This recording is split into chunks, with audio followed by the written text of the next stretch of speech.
India have actually hit 8 in a row. It's the possibility we mentioned at the very start, 7 in a row. Could it become 8? And that is their most successful run of 8 victories in a row in T20 internationals. And it's not a bad time to come when you're building up to that T20 World Cup at home. And of course, you're getting some of these runs overseas in difficult conditions against difficult opposition. India will be delighted with this. But maybe if you had to look at a point, once all the dust has settled and once all those boxes have shut, is the fielding.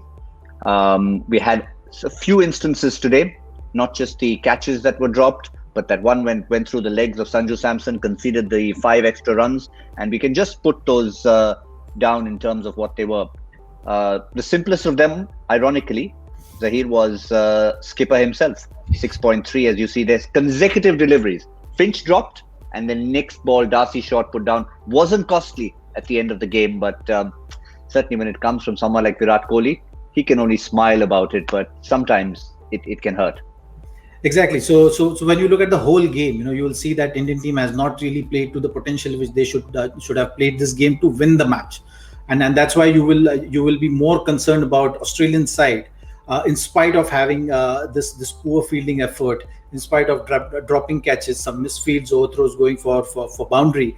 They're still able to win this game so comfortably, and that really raises concern for Australia going forward in this series. Indian team will be very happy with the whole effort because they've been down in the series. I mean, I'm counting the ODI series as well. You needed things to turn around. It has been hard for them. They've still not been playing the best cricket which we've known them to play, but they have got the momentum and the win under their belt, which is going to be a concerning factor going forward in the series for Australia. I guess it's one of the perks of being skipper. You just have to smile and nobody says anything about it. Michael, have you ever had a situation where you've, as captain, dropped a catch and then looked around, wondered, is there anyone who's going to give you a earful? No, I'm captain. No one can say a thing. Captain, it happened in every game with me. It was a regular occurrence. It became a bit of a laughing stock in the dressing room about my catching. But Virat, for such a good mover, he does drop a lot of balls. I wasn't a great mover.